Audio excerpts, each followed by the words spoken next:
It bothers me. It's looking around. It'll make noise on the tape. You get a razor blade and I'll cut it off.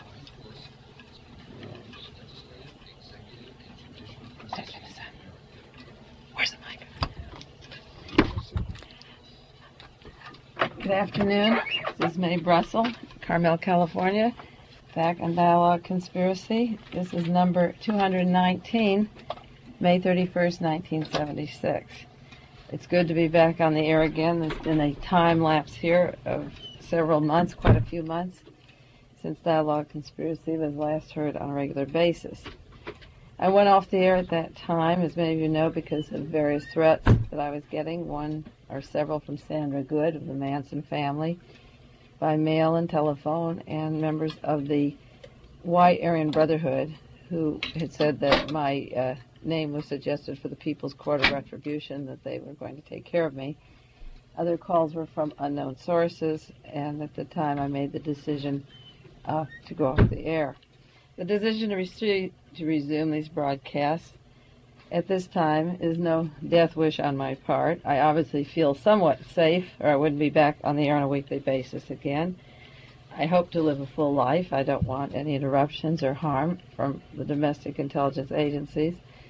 But on the other hand, I've seriously considered and studied history for a long time, and one of the lessons I learned from studying history of the past and other sources of good literature is that silence doesn't necessarily stop murders or conspiracies or oppressions. When you shut up, you don't necessarily satisfy the illegal domestic forces that are working against the best interest of the majority in this country.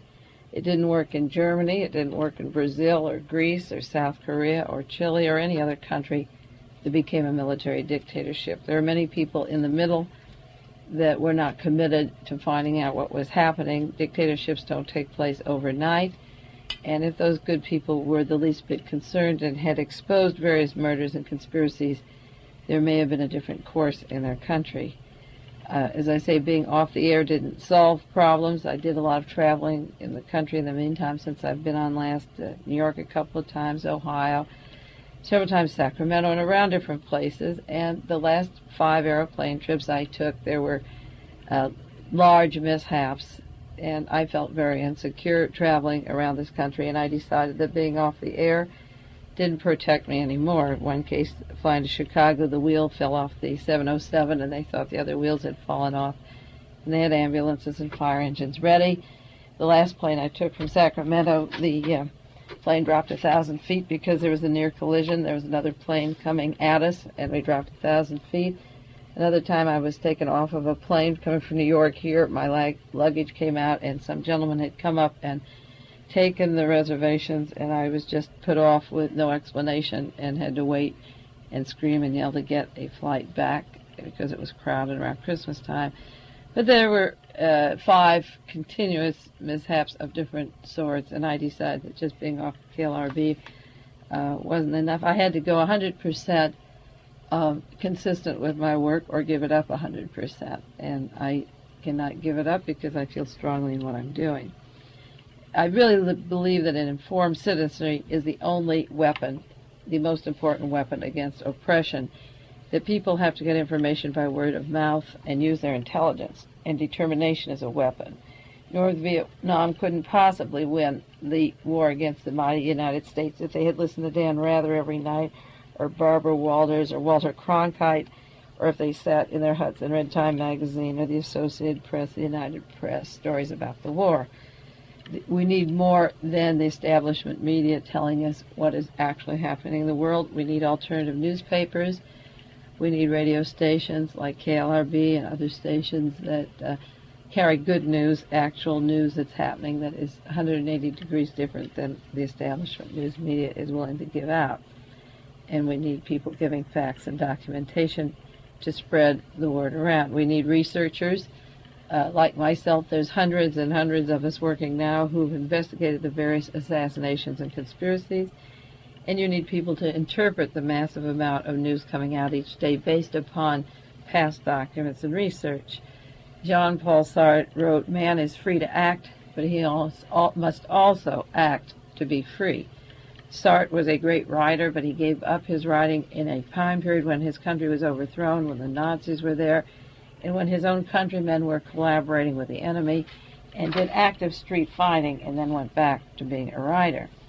The USA today, I believe, consists at the highest level of governments of invaders, identical to Nazi invaders. The intelligence system has taken over every agency, the presidency, the vice presidency, the Office of Management Budget, the Justice Department, the Internal Revenue, the Treasury Department, on down to the local communities. And I feel there are collaborators, like there were in Nazi Germany and in the countries they invaded, who've gone along consistently with these assassinations and conspiracies for 13 years, in the time period that I've studied specifically since President Kennedy was killed November 22nd, 1963. There are a few statements I want to make about my opinion on the research, and then we'll get on and talk about Martha Mitchell, the new CIA links to the John Kennedy assassination, and if time, a little bit about the burial of Howard Hughes. I do want to make this statement, maybe today for sure, and possibly every broadcast in the near future, that it is important to recognize with all this material coming out that there was a domestic intelligence coup d'etat 13 years ago that has to be overturned at every level. The pieces are falling apart or together, as how you see it, like a puzzle, and the names of the people consistently run through this era from World War II until the present time, and particularly since the Bay of Pigs operation. But they played a major part, these agencies, the FBI and the CIA, in the killing of President Kennedy, in the killing of Senator Kennedy, in the killing of Reverend Martin Luther King, and many, many others, including the kidnapping of Patty Hearst and Howard Hughes.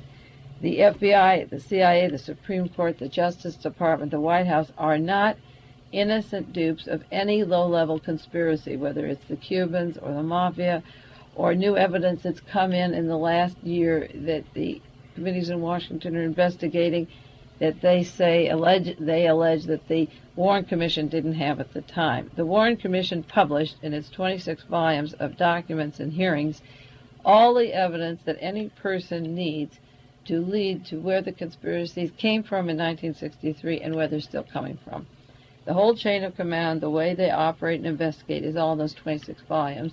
And the only reason those volumes were published and sold at the time was because, according to the minutes of the Warren Commission meetings, Alan Dulles said nobody will read it anyway. Another point I want to make is that Gerald Ford is the President of the United States today because he helped cover up the murder of President John Kennedy. He concealed the CIA's involvement in the suppression of evidence. He published in his own book the allegations that Oswald belonged to the FBI, but left out of his book the part of Oswald's number and charges that he was linked to the Central Intelligence Agency. Gerald Ford was a member of the Warren Commission. And it's an election year, and this is important for you to remember when you think about Gerald Ford, that he is the unappointed president running as elected president because he helped cover up the murder of President John Kennedy. Gerald Ford is President of the United States today, and he's running for president again because he went to the Wright-Patman Committee in Washington, D.C. at the time of Watergate to conceal the funding of the Watergate, which would go back to the John Kennedy assassination. In a book called The Great Cover-Up by Barry Sussman, there's some quotations here. Richard Nixon suggested the routine lobbying channels be used for his White House congressional liaison staff to go to the Wright-Patman Committee to stop the investigation of the Mexican money that paid Gerald Ford and James McCord and G. Gordon Liddy and E. Howard Hunt. And the man to do that, the liaison man, was House Minority Leader Gerald Ford. The book says that Nixon said this is a big, big play, and he showed how strongly he wanted to block the Patman hearings. Simply make it clear, said Nixon to the key committee members, what the president wants on the Patman Committee, and those votes against investigating this should be expected to fall into place. It was Gerald Ford who represented Richard Nixon who stopped the investigation of the money that went to Watergate, and earlier the Mexican money that would be shown to be part of the John Kennedy assassination. It was Gerald Ford who also brought G. Gordon Liddy from New York State to the Treasury Department, and he then became an agent of the CIA, or was earlier, but linked with the CIA, going to them for equipment and his co-worker E. Howard Hunt had been with the CIA since the very beginning of its days. Liddy and Marty and Robert Marty from the Internal Security went down the National Archives to witness German Nazi films, Gestapo techniques, and instructions while he was still in the Treasury Department and then as a member of the White House Plumbers team. Gerald Ford brought Liddy to Washington, where Hunt and Liddy teamed up both inside the White House as special agents of the President of the United States and joined the CIA front across the street at Robert Mullen Associates, which was the account for Howard used dummy funds. Allegedly, $10 million went into that office that has never been investigated for illegal activities that ranged from planned murders to the planned assassination of Richard Nixon at that time, to the planned kidnappings of anti-war protesters and the riots in Miami. All of these links of Gerald Ford and Richard Nixon, J. Edgar Hoover, G. Gordon Liddy, and the whole White House team go to Interpol. It's international police, along with Egypt Crow's links to Interpol, the headquarters of the Gestapo databanks, and Intertel, and we have a very suspicious link to the microfilming of the genealogies going inside the Mormon databanks in Salt Lake City at the present time. I bring this out because right now the headlines are that the CIA had secret money to carry on operations that were responsible or linked now to the killing of John Kennedy in the Cuban community, even after John Kennedy had ordered that those Cuban groups not be funded any longer by the CIA. But that special money comes from these secret organizations such as Mullen Associates, the Howard Hughes money, and Permandex Foundation coming out of Switzerland, so that the Central Intelligence Agency could cut off funds to the Cubans. But the funds kept going to the Cuban Committee because the CIA dummy fronts made sure that they went to these people. I went back on the air at this time because the links of these people, their names, their associations, and their funds are directly linked to our next presidential elections, to our candidates, our Justice Department, the Internal Revenue, our present congressmen, and so for the weeks to come I will be making continuously links of these men to these organizations. I sincerely believe that time is running out for Americans to look back upon these days since World War II with any memory of what the United States was like before World War II. The CIA has a laboratory and methods and facilities to spread germ warfare inside the USA, and I don't have any doubt that they will be doing this on certain test cities. They have the ability to operate on the brain, to alter your minds, to erase your memories at very volatile moments, or even currently at the present time if they want to. They make personality changes. They can create a second person inside of an agent's head, so one does acts and the other one is not participating in them, like Three Faces of Eve. There's an article this month in June Playgirl about Candy Jones and the second personality the CIA created for her in 1960. That many years ago, and there are two personalities, her real person and the other one would talk to each other, and one was indoctrinated with racism and programmed to hate minorities and go against the things that our Constitution and America stand for, funded by our tax dollars to the CIA. Can one person stop these things? No, I can't stop all this. But I believe that many people can do it, and there's many people doing research. And the important thing for you is to get this material out. A lot of you did that when I was on the air regularly. A lot of you continued it while I was off, and I would get mail and telephone calls to that effect. You can take tapes of these shows. You can take reel-to-reel or cassettes. You can carry the message to friends or relatives, family, send it out, have them make duplicates. While there's any life in us in the United States, I sincerely feel that we have to take a position and fight back. To run away from it is to die. To ignore it is to commit suicide. To protect the agencies and their men, this is from the president on down, is to be a collaborationist. There is a war going on. The election and government are in the hands of people who had usurped the power ever since John Kennedy was killed. They have to be treated seriously and with determination and swiftly.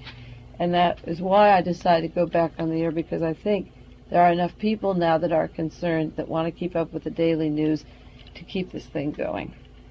Well, Martha Mitchell is dead. She died this morning, May 31st, 1976. One of the reasons I wanted to go back in the air and made the decision last week is that I knew Martha Mitchell was dying. And I was so outraged at what happened to her, just like I was outraged at the death of Jack Ruby, that I wanted to express it, hopefully before she died, but she did die this morning. Exactly 4 years, last 18 days, since the Watergate affair broke in the open. Martha's death is our death. We allow these things to happen. We condone her kidnapping by remaining silent. The nation sat silent while those fools in Washington injected her. They murdered her the same way as they did Jack Ruby, and Martha Mitchell and Jack Ruby had a lot in common. First of all, they had Leon Jaworski in common, and they had Gerald Ford in common. Gerald Ford and Leon Jaworski saw Jack Ruby in Dallas, Texas, in July 1964, when he begged for them to protect him, and he would tell them about the plan to overthrow the government and the role that he had in it, and they wouldn't protect him, and Jack Ruby said, "Then I'll be killed if you don't protect me," and they left the room and said, "We have to leave now," and they would not take his testimony, and he was killed. He died of a 3-week cancer. Ruby wanted physical protection so they wouldn't be killed in jail. He wasn't allowed that. Ruby's CIA friend, David Ferry, was one of many who was working on mice and cancer research along these lines in his own apartment, much less in these laboratories about cancer and causing human cancer. Gerald Ford, a member of the Warren Commission, concealed the assassins of President Kennedy, as I say, going to the Patent Committee, and Leon Jaworski never called Martha Mitchell when he was special prosecutor to use her testimony of the Watergate. He concealed what Ruby knew, and he concealed what Martha Mitchell knew. Ruby's sister came to see him, and he was bloated up and had injections, and very shortly after, completely isolated and not allowed to see anybody except certain persons who kept the record going that there was no conspiracy at the moment of death with a microphone on his neck. Jack Ruby was isolated. Martha Mitchell was isolated. Their old buddies were never around them, and they were both dead and silenced forever. I realized the potential of the CIA for the last 4 or 5 years, the injections, the drugs, a lot that's been coming out in the Senate hearings about MK Ultra, the mind-altering drugs, the drugs they put into people's drinks when they sit at bars and then take them somewhere and photograph them, people that jumped out of windows, commit suicide, got epilepsy, changed their personalities. I've known about these things because I've been researching them for a while. And at the time of the Watergate, I wrote for The Realist the article, "Why Was Martha Mitchell Kidnapped?"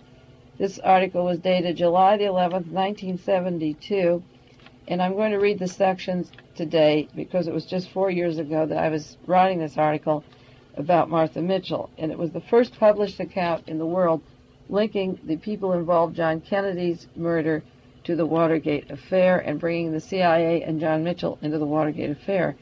I began by saying that John Kennedy wanted to splinter the CIA into 1,000 pieces and scatter it into the wind, but the same people on the CIA team that were active in the Bay of Pigs operation, the training, the planning, the financing, were a strong team 11 years later at the Watergate Hotel. And I said the decision-making organization of the CIA was tampering then with the electoral process one more time. Martha Mitchell, I wrote, made her debut in Washington with sarcasms about war protesters. They reminded her of Russian revolutionaries, and she would get on the telephone. You can read her obituaries in the paper about her various records and famous telephone conversations she made about the left in the country when she and John Mitchell were reigning supreme and her husband was Attorney General. I said 3 years later, Martha wishes that the same youth would come to her aid, because 3 weeks after the arrest at Watergate Hotel, she had already been isolated and kidnapped. I said, when President Nixon had a press conference a few days after Mrs. Mitchell was taken prisoner, she complained that nobody asked about me. She broke the story of Watergate, but nobody in the press wanted to know about Martha. The youth of America had tried to tell Martha Mitchell earlier that the president does not listen to any voices except a few. So why at this time would he care about Martha's problems? There was a smug complacence about the John Mitchell family in the days when he had promised this country it was going so far right we wouldn't recognize it. Those were the carefree days when John and Martha were not caught in the bending process. But did John Mitchell, one of the dirtiest, meanest men in political history, expose his little sweetheart to espionage agents doing some kinds of dirty work and distasteful acts? At what point did Martha have to be removed, silenced, and totally discredited? The political princess, who once was cleared for classified material and worked for the Army Chemical Corps, suddenly was turned by the news media into a negligent, selfish mother who let her son's teeth rot. From now on, Martha will be getting the deed of beard treatment, I said, with visits from the Army doctors and the psychiatrists. I wrote this 4 weeks after her original arrest. She wasn't arrested after the Watergate arrest. Martha called up the UPI, Helen Thomas, from the hotel in Newport, California, and said, "I'm sick and tired of politics. I gave John an ultimatum. I would leave him if he didn't get out. I'm a political prisoner. Politics is nothing but a cop and robber's game. I know dirty things. I saw dirty things. I'm not going to stand for the dirty tricks that go on. I was a patriot until I got assassinated." She used those words. "What country can I go to?" she asked. "I'm sick and tired of the whole operation. They threw me down on a bed," she said, 5 men, "and stuck a needle in my behind. A doctor stitched my fingers after the battle with the 5 guards. Martha's telephone was then bugged when she called the UPI for help. Her room was entered. The phone was pulled from the wall. The silencing treatment began. A security agent from the committee to re-elect the President Nixon gave Martha an injection in her behind, and a doctor, as I say, stitched up her finger. She next found herself in an apartment in New York, again calling the news media. They wanted to keep me here in California, and she ended up in the apartment of Mr. Marriott from the Nixon Committee, a devout organizer for the Republican Party. You may read his name recently. He has franchises for food on airplanes, airports, army bases, and just pushed out all the street vendors to get a monopoly of the bicentennial food distribution plan in Washington, D.C. on the anniversary of our bicentennial. Martha Mitchell never was allowed to return to her Washington apartment. She couldn't close it up, and she was sent to Marriott's apartment in New York. Patrick Gray III, the acting head of the FBI, and formerly from the Justice Department, was staying at Newport at the same hotel as John Mitchell and Martha Mitchell when this was taking place. I wrote, "It is little wonder that our FBI chief would not come to the aid of Mitchell's and to see what was making Martha prisoner. He was staying at the same hotel. A high summit meeting was held between John Mitchell and President Nixon." I went on to say neither the long hours of work nor the absence of John Mitchell from his family ever bothered Martha before the Watergate arrest. She made it known publicly she was angry when her husband gave up the job as the Attorney General. She wanted him to stay on as the Attorney General instead of head of the Election Committee. Was the discrediting of Martha Mitchell by Jack Anderson understandable when it became known that Frank Sturgis, one of the 5 men arrested at the Watergate, was a lifelong friend and source of information for Jack Anderson's career?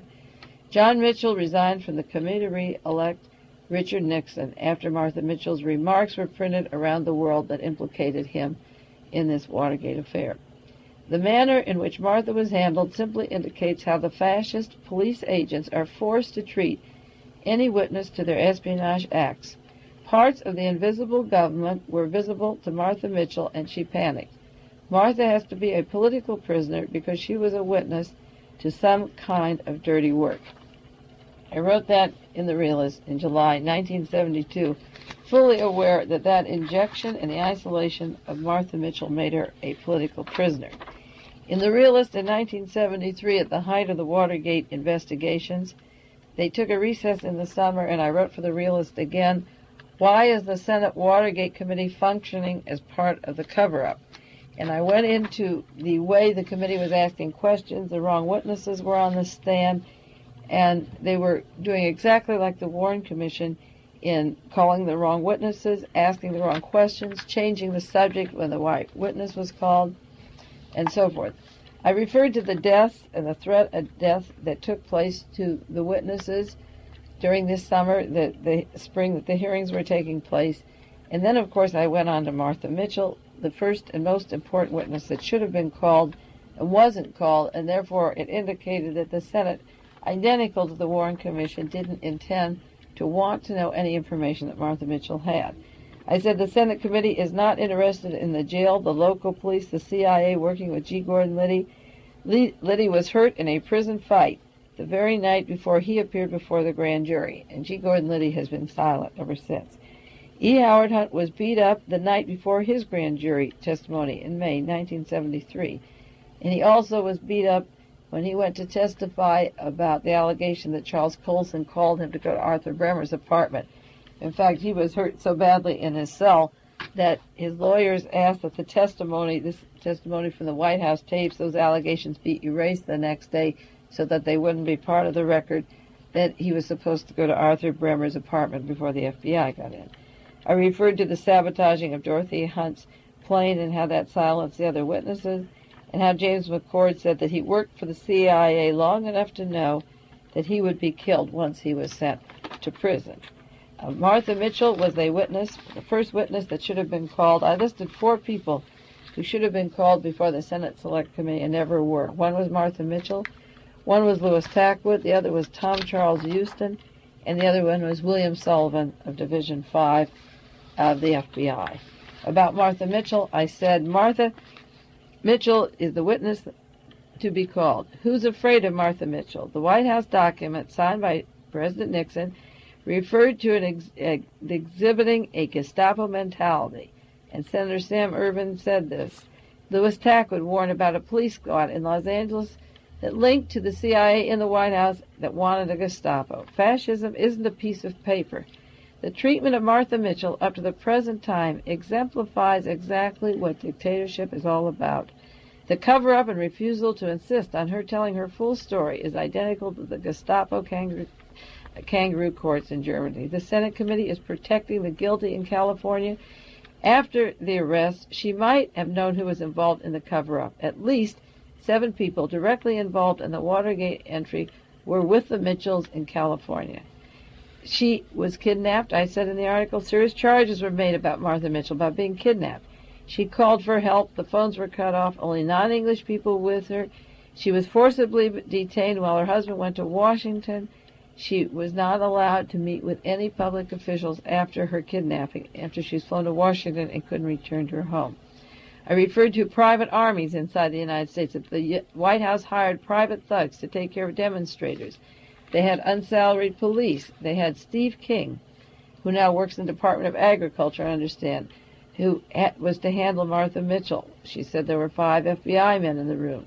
The hotel staff refused to be responsible. The FBI were the ones that came in, this private army, part of the FBI. She was assaulted.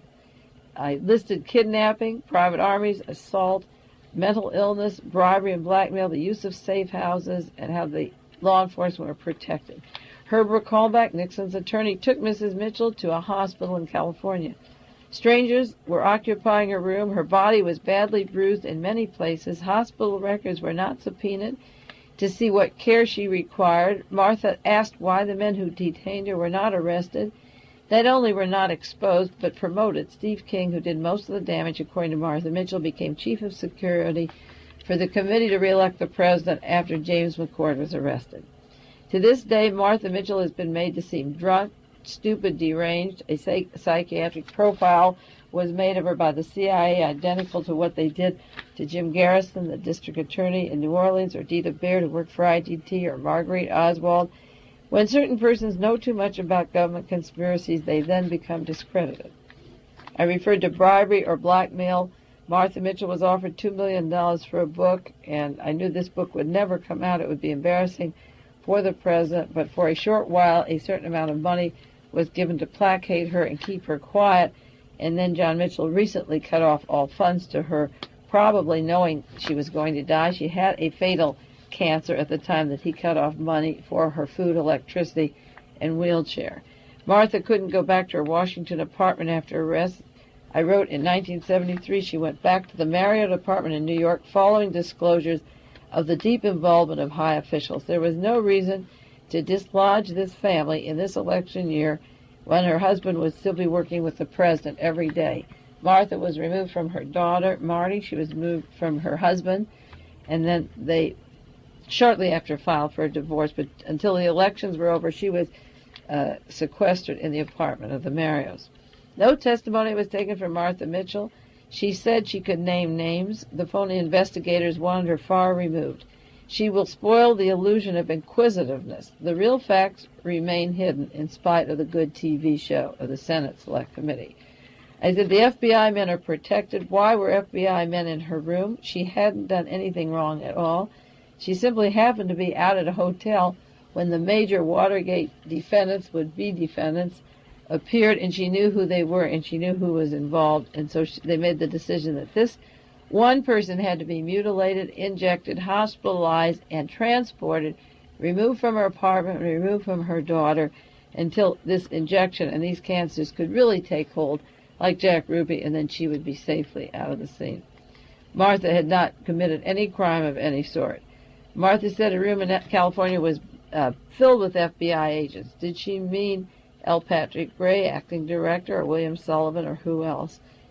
And I mentioned that the guilty get promoted, such as Steve King, who was a former employer of Senator Gurney of Senate Select Committee, who was indicted for accepting money, illegal clandestine money in Florida. Steve King worked for him, and he was the man that Martha Mitchell had charged with injecting him. John Mitchell loved Steve King. He said he loved King like a son. He took on Steve King and dropped Martha and turned Martha's daughter against her. Martha Mitchell and James McCord were friends. McCord was in Mitchell's apartment at the Watergate Hotel, January 6, 1972. This is prior to the break-in. Creep paid $207 for technical inspection of their apartment. McCord was a bodyguard to Martha Mitchell. Allegedly, the fee was for smoke detectors in their apartment, but I'm sure that smoke detectors could be sounding devices that possibly came right from the Democratic headquarters up to John Mitchell's apartment. Martha would know if there were any listening devices in her apartment that would be picked up from the Democratic National Headquarters, but Martha Mitchell was never allowed to speak on these matters. I think it's a terrible thing that Martha Mitchell is dead. I think it's a terrible thing that Dita Baird was removed from after the ITT scandal in April 1972 and taken to a hospital in Denver. We don't see her or hear about her. I think it's terrible that Patty Hearst is on the 9th floor or 20th floor of a federal hospital and now acting mute and will obviously have a bad condition, and her life has been affected by the way these people handled her and treated her, and we have no idea of what they're doing to her. Her sentencing is being held up because she's down there, and goodness knows what's going to happen to Patty Hearst. I think it's terrible that Donald DeFreeze of the SLA was decapitated when his body was sent back for burial in Ohio. I think these things have to be answered by the people in power now. The thing that interests me is that the assassination of John Kennedy and the research of that assassination brings us right up to the present news and the present days and these illegal injections and psychosurgeries and the tampering with people's bodies and minds before death and after death. And we have to continue to ask every candidate running for election, whether it's the California Assembly or Washington House of Representatives or the Senate in your state or your senator in Washington, wherever you live, and the candidate for presidencies, you should confront them with these problems because these are real problems and find out how we can be protected, because you can be sure if these things are made to be given to Jack Ruby and Martha Mitchell, they're also produced for mass population. They're not just given to one or two people and then thrown away. Well, the JFK news is in the assassination, and we'll talk about that for the remaining 10 minutes. The story in the Sunday Chronicle yesterday, May 30, 1976, the JFK killing linked to the CIA in Cuba. Now that's a big day for a researcher like myself, because we know that the CIA was linked to the killing of John Kennedy, but I don't believe I have yet read in a large newspaper, this came from the Chicago Sun-Times and also the Examiner Chronicle, I haven't yet seen this kind of material being made known in the major media in such a way. It's been many, many books written on the Kennedy assassination, but now Congress is getting to the nitty-gritty of warming up to this subject. The Warren Commission looked into the killing of Kennedy and covered it up in 1964. The Senate Select Committee had the links of the killing of Kennedy, the Dallas, right up to the Watergate crimes, and covered it 73 and 74. The Rockefeller Commission in 1975 had a third cover-up of the John Kennedy assassination, domestic CIA activities, and brought in Dick Gregory, who is not a researcher. He's a fine person, but they kept describing as a comedian, and used David Bellin from the Warren Commission and covered up, again, any link of the killing of John Kennedy, the assassinations. They tried the House of Representatives, Pike's committee, to get a more larger view of that famous tip of the iceberg. They went into illegal CIA, FBI activities and barely touched on the JFK. They came up with a note Oswald allegedly wrote to James Hosty of the FBI, which I believe is a plant, a non-existent note. But the committee worked with a few falsified documents and closed fast and couldn't touch it. Senator Church's committee began to investigate some anti-Castro Cuban activity, and the killing of foreign leaders, as well as the Rockefeller committee, and he got a little whiff of the John Kennedy assassination because researchers were sending a massive amount of material, and he passed it on to another committee. Now Senator Schweiger is coming out, and there's a new intelligence report, which members of the committee, Senator Tower and Senator Goldwater, were afraid would open up more than they solve, and they're absolutely right. They've been getting us ready in the last several years, a year and a half, for the big story, and the big story can't hold back much longer. There are too many people working on it. There are too many people that know. And the National Security Council, the White House, if they have what is known as an executive action team, which they have admitted they've had to kill foreign dignitaries, then we have to make that one giant step over to our own continent and say, yes, they also killed a president, a senator, and many civil rights leaders, as well as hundreds of other people related to these events and who were witnesses or partaked in this crime that are now dead. The article in the paper, the Chicago Sun-Times, says that there's new evidence in a still secret Senate report that has raised the possibility that anti-Castro Cuban groups, once supported by the CIA, may have been behind the assassination of President Kennedy. The new report will cast doubt on the Warren Commission's conclusion that Lee Harvey Oswald acted alone. It strongly suggests a Cuban connection. The bulk of the 170-page report deals with the anti-Castro group, possibly because they were operating in the United States. The report does not directly implicate the CIA. It implies that the anti-Castro group may have retaliated against Kennedy after he ordered the CIA to sever its ties, financial ties to them in '62. The CIA had been attempting to assassinate Castro. When the USSR agreed to withdraw missiles in Cuba, the USA promised to stop trying to overthrow Cuban Premier Fidel Castro. One of the key questions unanswered in all of this is how some of the anti-Castro groups managed to stay in existence and maintain their training camps long after they were cut off financially from the CIA. There's been speculation that the group received covert money from right-wing organizations or from the mafia.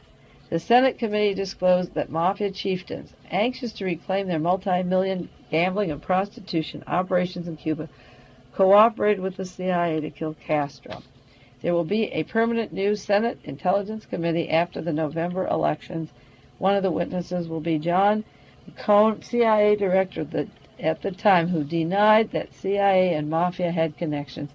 He will be called to explain himself before the new committee. Now, this is a starting point. This isn't the end-all. This is the starting point. They suggest that Lee Harvey Oswald did not act alone. The important point to remember as the next 4 or 5 years unfold is that Lee Harvey Oswald did not kill anybody. I've said it before on KLRB, and I say it many times at lectures at the colleges or wherever I speak. History will show you that Lee Harvey Oswald did not kill anybody. He didn't handle that rifle. It had no fingerprints. He didn't have any paraffin tests were negative on his cheek and hands to show that he hadn't fired a gun. That pristine bullet .399 could not have done the damage to John Kennedy and John Connally that the Warren Commission told you it could. That famous planted bullet .399 that was on a stretcher in Parkland Hospital. Oswald's rifle was ordered by somebody else and went to his post office box. It was placed behind stacks in the book depository. The picture of him holding that rifle was forged or planted at the chin. It was cropped at the chin. The shadows show the discrepancies over the head going straight down. The sun's under his nose, and where the rifle is shown, the sun is directly in front of him, and you see the rifle against the fence on Neely Street in the backyard apartment where that photograph could be taken while he was in New Orleans. A story that Oswald worked with the Cuban community, the anti-Castro Cuban committee, is absolutely true. He was made a patsy by the group, but he did work on Canal Street. His offices for Fair Play for Cuba backed up to the anti-Castro Cuban committee in New Orleans, where their offices met and were one. The Fair Play for Cuba pamphlets that Lee Harvey Oswald allegedly passed out in New Orleans in front of the Trade Mart were paid for by a Mr. Osborne, and it was an Albert Osborne who sat on a bus going to Mexico City with Lee Harvey Oswald, who belonged to the private organization called Permandex with Clay Shaw. Clay Shaw was from New Orleans and worked with David Ferry and Jack Ruby and Oswald's double, Leon Oswald. The Oswald, who was with the anti-Castro Cubans, the Lee Harvey Oswald, also was put in jail one night for an altercation in front of the Trade Mart where he was photographed. He immediately called for the FBI man to come get him out of jail, and he was taken out of jail. That little altercation was photographed, allegedly to enhance his ability to get into Cuba, where he may have been able to play a role in the assassination of Castro or serve the CIA inside Cuba as his next assignment. He was a patsy. Lee Harvey Oswald was a patsy. He did work with the anti-Castro Cuban community. There's no evidence in the 26 volumes and the archived documents in any piece of research that I've seen in 12 and a half years linking Lee Harvey Oswald to a Castro Cuban. But there's massive evidence of Lee Harvey Oswald working with the Central Intelligence and the CIA and the anti-Castro community. But this is a beginning when the CIA is accused of having some private covert means of funding of right-wing organizations. Then you get into the chain of command of Mullen Associates, again, named in Watergate, the office of where Robert Bennett was working. Mullen Associates formed the Free Cuban Committee, and that money went down to Riley Coffee Company, where Oswald worked and received paychecks while he was in the employ of Riley Coffee Company, but was not working for them, except on the payroll while he was in the New Orleans area. The Congressional Committee will get together and we will flood them, the researchers, with more and more information. They already have information. I was told today, Senator Schweiker's committee, of exactly where the crossfire was at Dealey Plaza, where the men stood at the sewers, how they could effect this crossfire, and how the umbrella man, the famous umbrella man, could be the signal for the crossfire to take place. Washington will be literally flooded with more and more information linking Oswald to the intelligence community. I have an article coming out in 2 weeks or 2.5 weeks on Oswald downing the U-2 flight, that this was his role in the Soviet Union, and I'll go more into that next week. And the week after, it's a national magazine, and it's a dynamite article, because the responsibility for the Kennedy assassination has to get away from Cuba or the anti-Castro Cubans. The actual planning of the crossfire, the triangulation, may have taken place in New Orleans and Mexico for what took place in Dallas, Texas, November 22nd, 1963. But the fact remains that Washington, D.C. has a total responsibility for the cover-up of the entire assassination and had to know. You couldn't be stupid on this. There were too many reasons to know that the Navy Intelligence, Central Intelligence Agency, and the FBI not only covered up the assassination of John Kennedy, but they were in the execution of it, and they went with the full knowledge of who Lee Harvey Oswald was at the time. Well, our time is up now. We have about a half a minute. I'm sorry about Martha Mitchell. I'm sorry about the injection. I didn't agree with her politically. I identify with her. I know that when the first person went off to a concentration camp in Germany, when the first person left their neighborhood and people didn't know where they went, when that first person disappeared or a car came and pulled them away, it didn't dawn on a lot of people that 80 million people were going to die in a war on the grounds of Europe in World War II. 80 million people displaced or killed.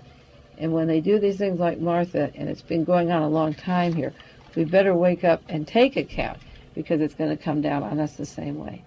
That's it for now. I'll see you next week on Dialogue Conspiracy.